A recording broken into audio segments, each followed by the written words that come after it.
Well, George, here's to the next stage of your career. George. 15 black.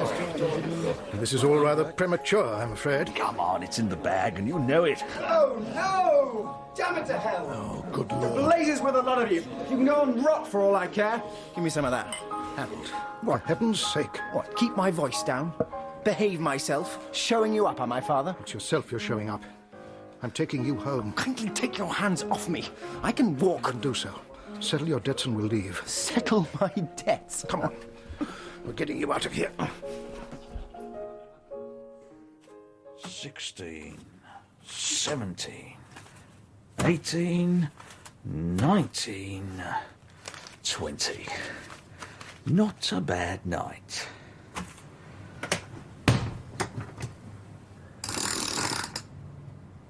Oh.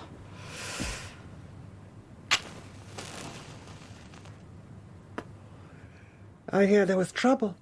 Young Upwood got a bit drunk. Did he pay anything off his account? Oh, what do you think? I think, Mr. Catterall, that my patience is running out.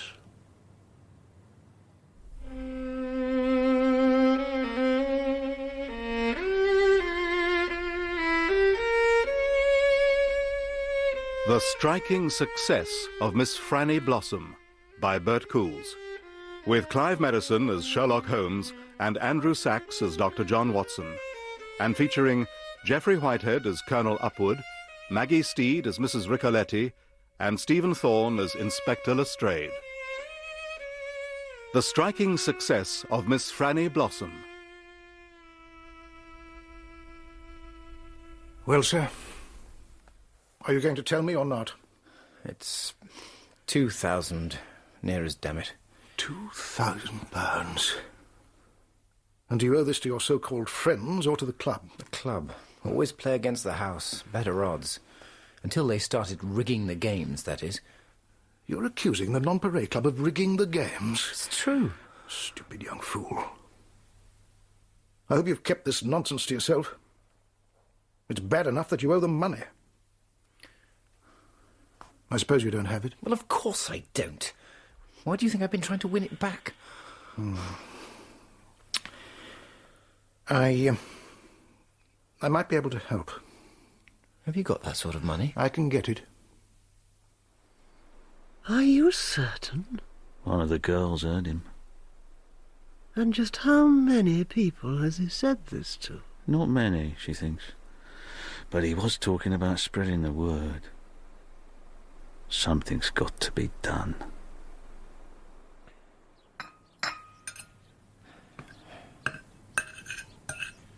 Good morning, Harold. Father? Have you, got the money yet? Not yet. But I said I'd get it, and I shall. It's taking you long enough. Be careful, boy. My patience has its limits. Look at this. From Catterall. Tonight? That's what it says. In full. Can you get it by tonight?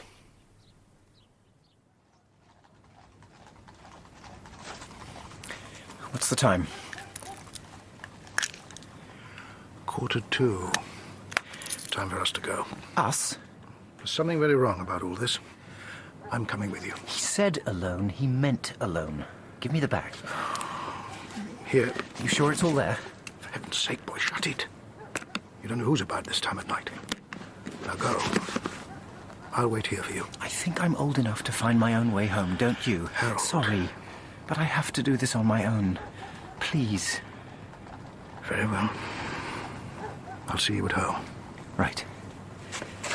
Father, thank you. I mean it.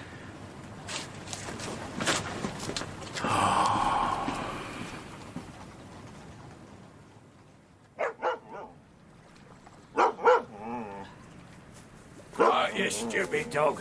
What's the matter with you? You wake up the ducks. What you got there, Gil? What you found? Angels and ministers of grace defend us.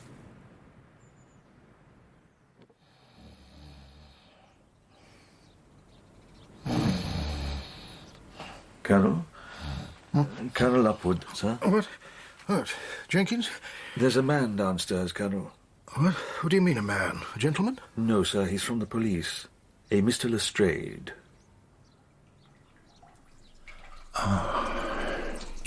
Yes.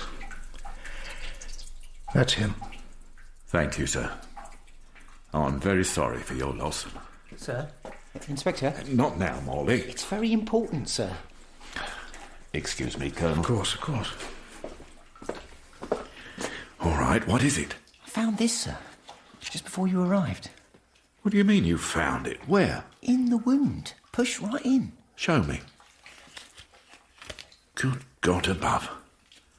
What sort of lunatic sticks a playing card into a dead man's throat? The ace of spades. The death card. Colonel, you shouldn't have seen this. Show me the back, Inspector. Sir?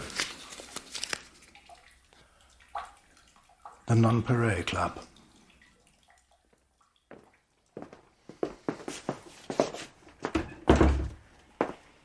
Right, sir. What's so significant about the Nonpareil Club? Harold was a member. He received this yesterday morning. The Nonpareil Club. Make sure it's all there, and come alone, Catterall. He's the manager. Yes, I know. Looks genuine. I take it this is about a gambling debt. I'm afraid Harold owed them rather a large sum. That's why he was there, to hand it over. West Ring Bridge, Hyde Park. 1 o'clock in the morning. Didn't you think that was just a touch unusual? Of course I did. But you don't argue with a man like Catterall. The Nonpareil Club might be highly respectable, but I wouldn't say the same for the people who run it. No, Colonel. Neither would I.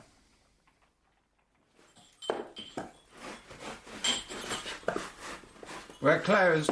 Not to me, you're not. Police. What do you want? A word with the man in charge. He's not here. Will I do? I doubt it. Who are you? Nicholson, assistant manager. Then you'll know where I can find Albert Catterall. I wish I did. It's not the first time he's run off and left me to sort things out for him. All right, Nicholson, I'll deal with this. Ma'am? I do apologise, Mr. Lestrade, ma'am. Detective Inspector. Oh, I'm sorry to have kept you waiting, Mr. Lestrade. Nobody told me you were here. My name is Francesca Ricoletti. I own this establishment. I know who you are, ma'am. Yes, I imagine you do. Please have a seat, Mr. Lestrade. No, thank you, ma'am. Just as you like. Now, Detective Inspector, before you start, please listen to me. Whatever I used to be, I'm now a legitimate businesswoman. Oh, kindly wipe that look off your face. This isn't the 18th century. And I run a legitimate establishment. Do you know why this club is called the Nonpareil? No, ma'am, I don't. Because it's exactly that. Without equal. Unique. This establishment has some extremely important and influential members, Mr. Lestrade. Extremely important. I advise you to tread very carefully.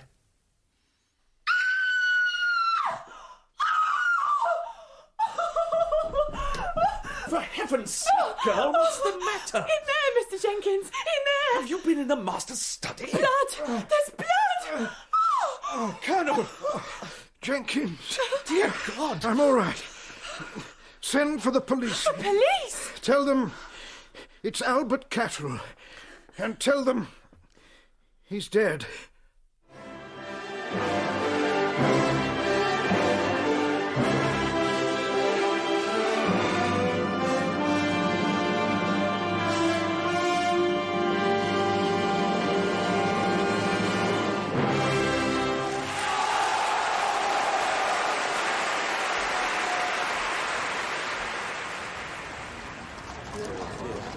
You're very quiet. Sorry. You didn't like it? Well, I wouldn't put it quite as strongly as that. You didn't like it much? I'm afraid not. I did enjoy some of it. Oh, then you're in good company. You're familiar with Rossini. William Tell overture. That's the chap. He said that Wagner had magnificent moments but terrible quarters of an hour. Very perceptive. My choice next week. That was the arrangement. What's it to be? Wait and see. Did you know that we're being watched? We have been ever since we emerged. And now we're being approached. Mr. Sherlock Holmes. Good evening, Mr. I'm to give you this. Well, on whose instructions? Come back here. Hey! Damn, shall I go after him? Holmes, shall I go after him? No. He's not important. Who's it from? A very old friend. Mrs. Ricoletti. Mr. Holmes. You're looking well. And so are you. Your recent trip to Paris was enjoyable, I hope. Still doing the same old tricks, then. They have their uses. With some people, perhaps. And you, of course, are Dr. John H. Watson. At your service, madam. I wonder if you really mean that. Enough pleasantries. Why are you here? You're quite sure you're well enough to talk, Colonel? I am, Inspector. I've had far worse than this in the field. Very good. So, this man Catterall came here demanding money. The money he'd already been given. The gall of the man amazed me. And you accused him of murdering your son. He stood there and laughed in my face. Damned villain. Just kept on and on about the money. And when you insisted that he'd already had it... He pulled a knife and came at me. I tried to dodge him. I planned to grab his wrist, disarm him, and hold him while Jenkins went for the authorities. Not as young as I used to be, I'm afraid. There was a messy struggle. You were badly injured, and he... Yes. I don't quite know how it happened. I think I caught him off balance. He fell. He was still holding the knife, and... I'm not proud of it, Inspector. A man has the right to defend himself in his own home, Colonel. No, that's not the point. I wanted Harold's killer to face a jury. I wanted justice for my son. You appear to be very well informed about these two killings, Mrs. Ricoletti. I have my methods, Doctor. Which clearly extend even to the back door of Scotland Yard. What exactly do you require of me? I want you to find out what really happened. You don't accept the official version of events? Mr. Holmes, Albert Catterall did not murder Harold Upwood. You know this for a fact? Just as I know that Catterall didn't send that note, didn't go to Hyde Park, and didn't collect the money. How do you know this? The note because it's preposterous. That's not how we conduct our business. The rest because I know that he was somewhere else all that night. Where? Dr. Watson knows. Watson? Well... Please say it, Doctor. I assure you I shan't be in the least offended. Well, then, I believe he was with you. Is that true? Yes, it is. Very perceptive, Doctor. You say that Catterall didn't kill the Upwood boy. What about the other business? Why did he attack the Colonel? I don't believe that he did attack him. There was no fight. I didn't say that. Well, then your contention is that Colonel Upwood somehow lured Catterall to his home, murdered him in cold blood, and then arranged things to look like an accident? Why did he do this? Because if Catterall had lived, he would have been able to prove that he didn't kill the boy, and then the police would have started looking elsewhere. You're saying that the Colonel himself, his own son? I'm saying nothing of the sort. In my position, I can hardly accuse a prominent servant of the Queen of multiple murder. Not without proof. Exactly. So, will you take the case? I'm very grateful to you. Your gratitude is premature. I don't believe so. Doctor, would you? Oh, of course. Thank you. Mr. Holmes? Mrs. Ricoletti. I've come to you because I want this done properly. But if you fail, I do have other methods available to me. It would grieve me to have to use them, but I won't hesitate if it proves necessary. You understand me? Perfectly. I knew you would. Thank you, Doctor. Madam? All right, driver. Very good, sir. Hop down. Holmes. Not here, Doctor. Let's go back inside. You're wondering who she is. Well, of course I am. But look, it's really none of my business. if you prefer not to tell me. There's no secret about it. I was once able to do some small service for the late Mr. Ricoletti. And you met her then? Yeah, she was plain Franny Blossom in those days. An actress no one had heard of, nor was likely to. Ricoletti was married to a very different class of woman. Oh, different in what way? Well, mostly in the way of trying to kill her husband for his money. Charming. Well, eventually she gave up trying and went off to find an easier target. She succeeded, too. Bought a rather pleasant seafront hotel in Eastbourne on the proceeds. Leaving the matrimonial path clear. Had she loved him from afar, Miss Franny Blossom? A hopeless yearning, fulfilled at last? No, actually, the lady's affections had been directed at someone else. But to put it in your rather overwrought terms, she was doomed to disappointment. And she married Ricoletti as second best? Oh, that can lead to disaster. Happily, not in this case. They were one of the most contented couples I've ever known. And two of the most successful criminals. I knew it. Holmes, how can you justify working for a criminal? By the fact that she no longer is one. When she was widowed, she inherited her husband's business interests. But without him, her heart wasn't in it. She put the life behind her, and she's been beyond reproach for years. What about that little farewell speech of hers? Well, evidently she hasn't thrown away Ricoletti's address book. Get your hat. Frankly, Mr. Holmes, I wouldn't have thought this was your cup of tea at all. It seems to be a very sordid little affair. Well, no doubt you're right, Lestrade, but I've been asked to look into it nonetheless. By the Ricoletti woman, I suppose. Well, I'd advise you to watch yourself with that one. Look at this. Harold Upwood's throat was slit. We found this pushed down inside the wound. Yes, I know. The ace of spades out of a pack from the Nonpareil Club. How the devil did you know that? No, never mind. I ought to be used to it by now. The point is, Catterall was planning a repeat performance on the Colonel. This was in one of his pockets. Another ace of spades? And from the same source. As far as I'm concerned, Catterall was our murderer, and this is an open and shut case. There's only one more thing to find out. And what is that? Whether or not he was working under orders from your client. What did you find out about our Colonel Upwood? Oh, he had an outstanding record in his younger days. Several decorations. Naturally. Things rather flattened out for him. He was taken off active service because of his health and put behind a desk. Happens to a lot of good men. And presumably some take it better than others. Ring again. Yes. Oh, this isn't going to be easy, is it? The room's probably been cleaned. There weren't any witnesses.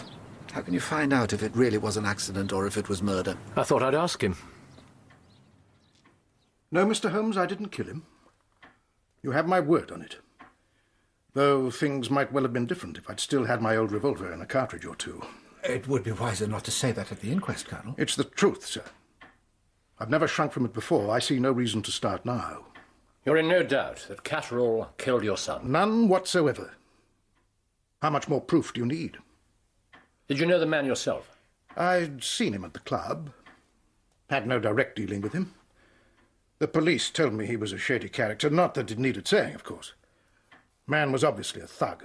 How did you come to be a member of the Nonpareil Club, Colonel? Oh, some of the chaps in the regiment put me onto the place. They serve a first-class port. And gambling? I enjoy the odd hand. Who doesn't? Can't let it rule your life, though. That's the thing. Pity my son never learned that lesson. Mr. Holmes, do you know if Catterall had any family? Why do you ask, Colonel? I was just wondering if the man's father is still alive. May I inquire why? I should like to send him my condolences on his loss. I think this is the place, the southern end of the West Ring Bridge. Isn't that what Lestrade said? Holmes? I'm sorry, Doctor. I was thinking about our remarkable Colonel. Oh, you mean the comment about Catterall's father? Yes. I suppose it was a trifle strange. But it is the decent thing to do. Yeah. What, do you think it was an act? If it was a damn good one. Sometimes I think I spend my entire life surrounded by very good actors. Yeah, but I'm falling into your bad habit, my friend. Building theories on sand. Yes, this is the place. Strange spot for a rendezvous. Another a murder. There's too many people have trapped across here. Yeah, there's nothing to be read on this page. You know, What? I'd rather like a cup of tea.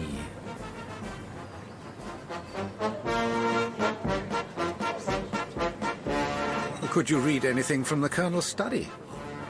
Well, I could tell where the body fell. That's about all. No, you were right. Someone had done an excellent job of cleaning and tidying. Oh, there was one thing. What was that? The view from the window. It was full of interest.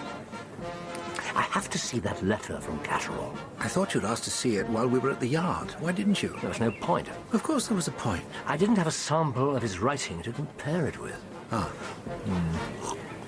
Well, time to remedy that, I think. I'm going to the Nonpareil Club.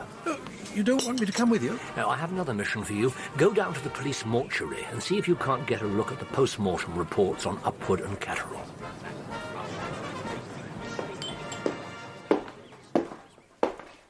Excuse me. What do you want? Nothing that need alarm you. Mr. Holmes. Sorry, sir. I thought you were another policeman. That he most certainly is not. Good afternoon, Mr. Holmes. Good afternoon, Mrs. Ricoletti. I've come to ask for your help. No. It's a little too public here. We'll go up to my office.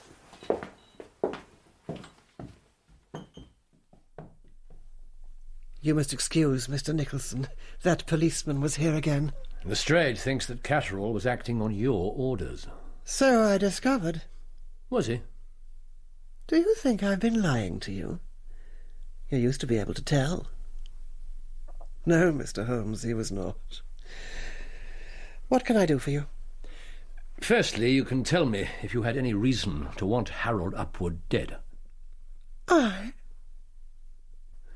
Yes, I'm afraid I did. Does Lestrade know that? I told him. That was wise. If he thinks you're concealing evidence... He already thinks that. Don't you want to know what my reason was? The money? The money was nothing. This was far more serious. Young Upwood somehow got it into his stupid head that my games are fixed. He was threatening to put that word around society. It would have caused a major scandal. Only if the accusations were true, surely. Holmes, I have royalty playing here. Even the suggestion of cheating would have been enough. It would have been a major embarrassment for the palace, and I'd have been ruined. Did Albert Catterall know all this? Yes. Yes, he did.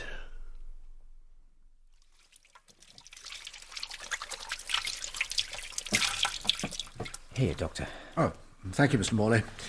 You do understand about the post-mortem reports? Oh, if Lestrade says they're confidential, we must respect that, of course. Thank you, Doctor. This is a good job. I don't want to lose it. Besides, I believe I found everything I need from the bodies. I really don't know why you're bothering, Mr. Holmes. I've already compared it to a known sample of Catterall's hand. It's a perfect match. May I see the envelope? Yeah, of course, for all the good it'll do you. Thank you. Delivered by hand. From the district messenger office in Piccadilly, which Catterall used for all his important post. A rather interesting point, wouldn't you say, Mr. Holmes? Exceedingly so. Thank you, Lestrade. I'm most grateful. May I offer you a word of friendly advice? Can I stop you? It'll be Christmas before we know it. Ask Mrs. Lestrade to put a magnifying lens in your stocking.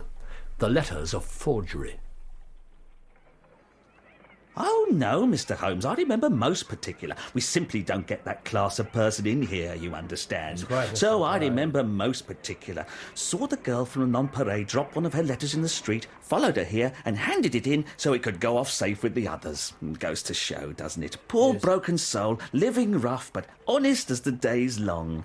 There's a lesson there, Mr. Holmes. Tell me, what did this paragon of virtue look like?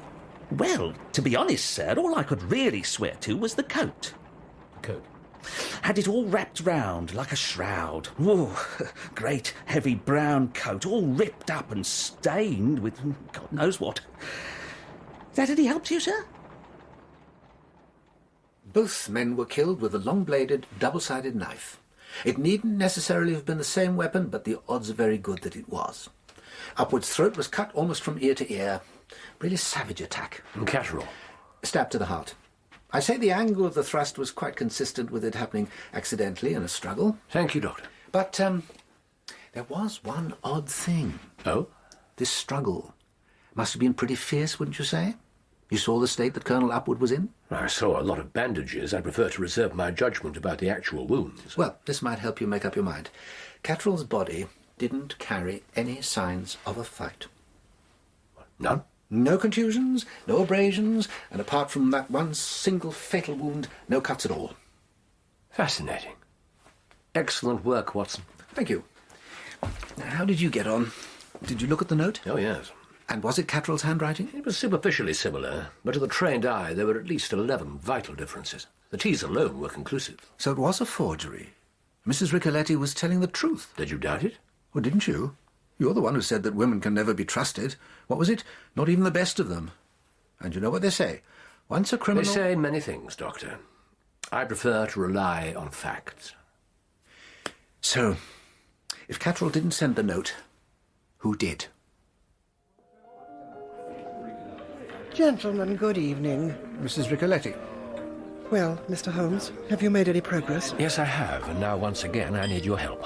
With what? Colonel Upwood told me that he was introduced to this establishment by a group of army friends. Are they here tonight? Some of them are. Perhaps you'll be good enough to point them out. Of course. Are you going to talk to them? No. The military mind is Watson's territory.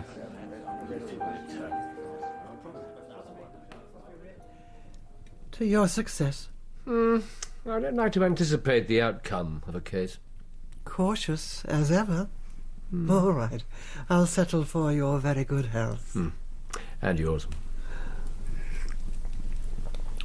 Oh, this is excellent. Oh, I have it imported specially. I got the taste from my late husband. He did always insist on the very best. Yes, he did.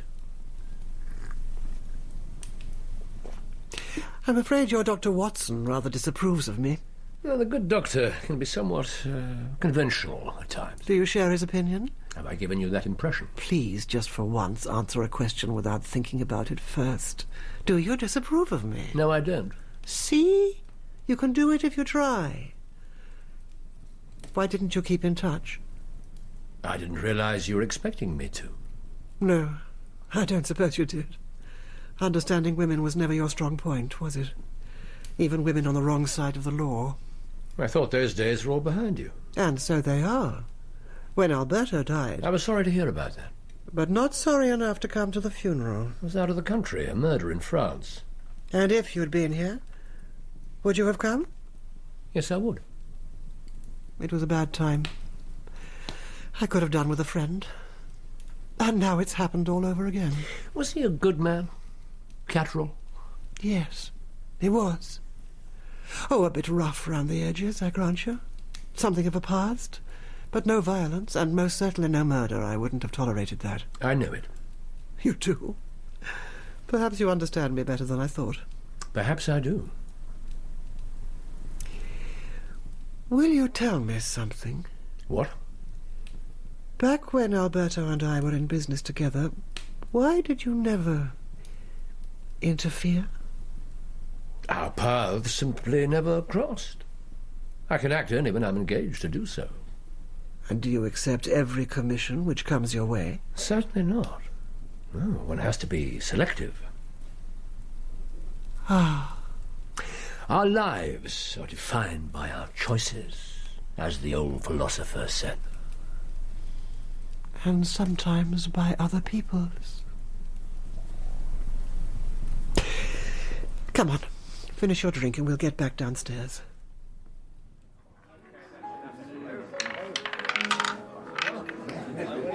"23 red, gentlemen. 23 red. Excuse me. Thank you. Holmes. Oh, anything interesting? Let's get away from this crowd.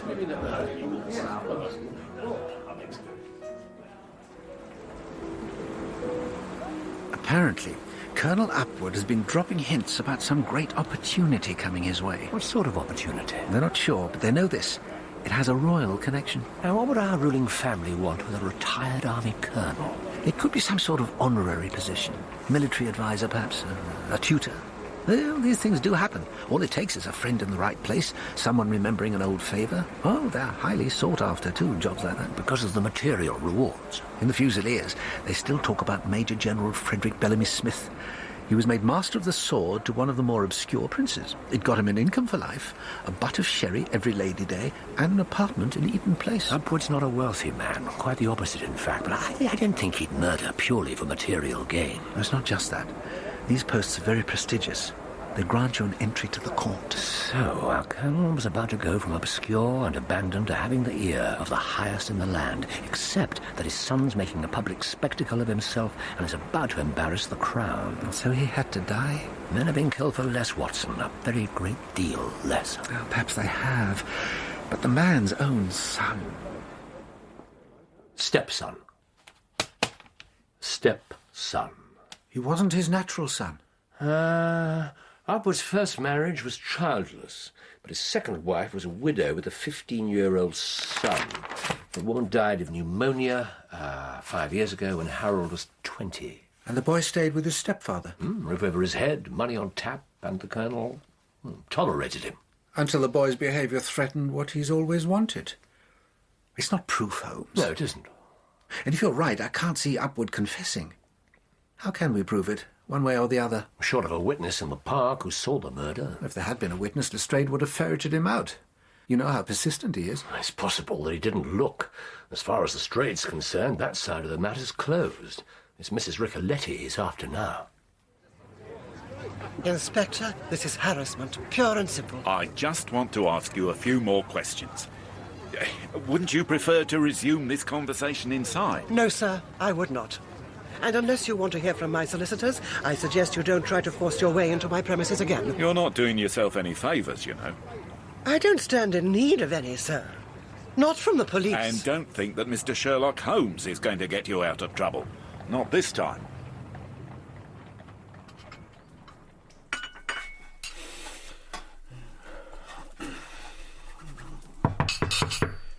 Who's dead at this hour?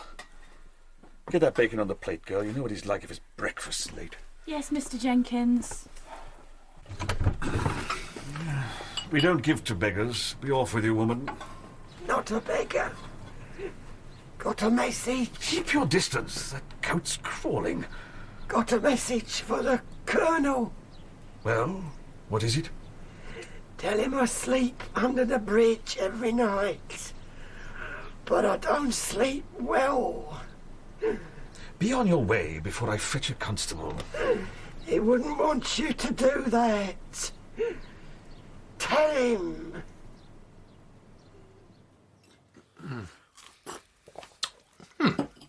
Very good. Now, can you entertain yourself today? We're not working on the case. There's something I have to check. And you don't need my help? Not until later. Just after midnight, your assistance will be vital. Are you planning something illegal? Not another burglary? Not burglary, no. At least not by the strict definition of the word. I'll be back tonight.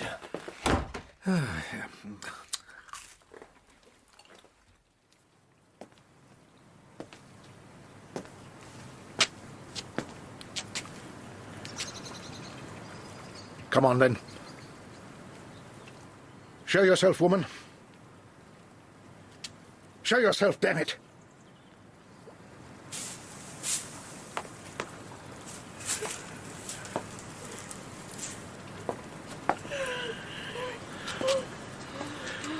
Well, if you've something to say, then say it. Very well. Thank you, Colonel. Exactly the reaction I was hoping for. Drop your knife. Very sensible. What is the meaning of this? What do you want? I want justice. Mr. Nicholson? Ma'am? Blindfold him. No. Keep away from me. Well, Colonel, how does it feel to be about to meet your fate?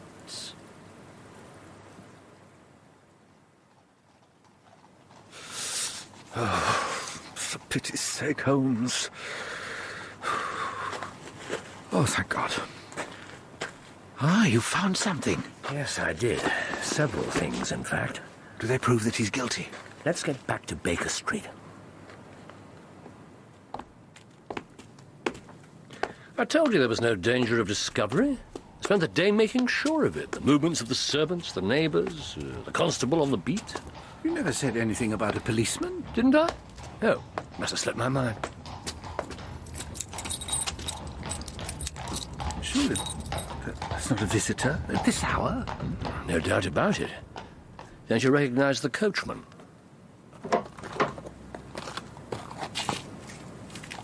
Good evening, gentlemen. You've met Mr. Nicholson, I believe. And you know the Colonel, of course.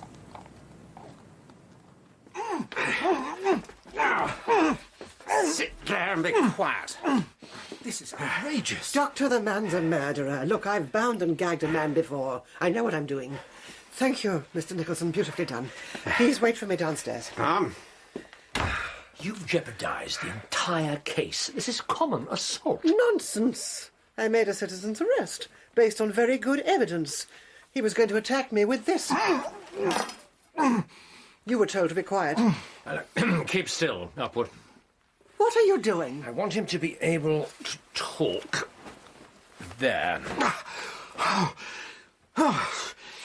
You thugs.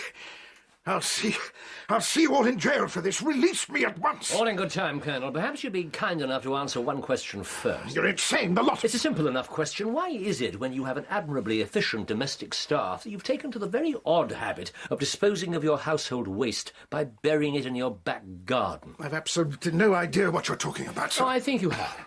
The patch of newly turned earth was perfectly visible from the French windows in your study, and so were the footsteps leading from them straight to it. An odd starting point for a spot of gardening. Don't you agree? This is arrant nonsense. If the need ever arises again, I recommend an incinerator, but I suppose that would have excited too much attention. Mr. Holmes, what exactly did he bury? Oh, some extremely interesting items. Watson, the sack. Here. Yeah. Prosecution Exhibit number 1. A somewhat disreputable brown overcoat. It bears a curious resemblance to the one worn by the mysterious tramp who obligingly picked up a letter which nobody had dropped. It's just an old coat. It proves nothing. Exhibit number 2, a handwritten note on the stationery of the Nonpareil Club. A fine example of the late Albert Catterall's handwriting, perfect for copying. And before you speak, Colonel, yes, I agree, it proves nothing. A competent defence lawyer would dispose of it in minutes, even in conjunction with your attack on this good lady. These things aren't sufficient to sway a fair-minded British jury. At last you're speaking sense, Holmes. But consider Exhibit number 3, also buried, let us remember, with the rest. 2 packs of playing cards from the Nonpareil Club, both of them brand new, freshly unsealed and quite unused, and both of them lacking the ace of spades. So, another triumph for the great Sherlock Holmes. Another victory to be lauded to the skies and written down in the history books. Be thankful, Mr. Holmes. For what? For fame, for prestige, for power, for the fact that you can make a difference in this miserable world, for not having been forgotten. Well, Mr. Holmes, what can I say? You saved me from making a fool of myself.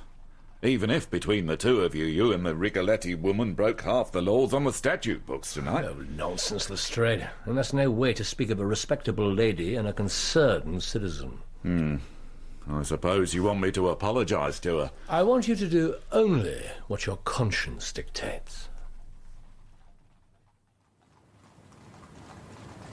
So I hope you understand, ma'am. I had to do my duty. What's past is past, I do accept that, but, well, if you look at it from my point of view... Inspector, please. There's not a word more to be said. To err is human. And even detectives are allowed to be human sometimes. Well, in that case, ma'am, I wish you a very good night. Good night to you, Mr. Holmes. Lestrade. Good night, Inspector. And thank you again. Oh, do you know, he's really rather sweet if you look at him in the right light. The light doesn't exist which could make me describe Lestrade as sweet. I don't think you've ever thought of anyone as sweet. Not in your entire life. You should unbend a bit, you know. Let that mask slip from time to time. You might actually enjoy it. Thank you for everything you've done. You took an enormous risk tonight. It was quite like old times. Even if it was all for nothing. You'd already found proof that he did it. Well, on the contrary. I had the sack, but I could never have proved that it was the Colonel who buried it. It was only because my evidence came on top of yours that he decided to confess. So, it took the two of us. And we achieved the result you wanted. Justice for Mr. Catterall. I probably shouldn't be saying this in the shadow of Scotland Yard, but when I was standing there with Upwood, and I had my gun in my hand, I don't know why I didn't pull the trigger. I think you do. Well, maybe I do. I should go. A very good night to you, Mrs. Ricoletti. And to you, Mr. Holmes. You know... What? If you do ever feel like a change from dear Dr. Watson... A change? Bear in mind that I like opera, too. Oh, when constabulary duty's to be done, a policeman's lot is not a happy one.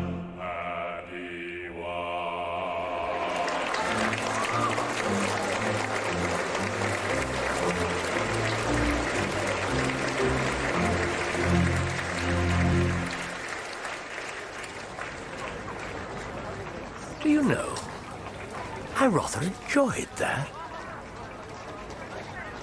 Yes, I thought you might. Home? Home.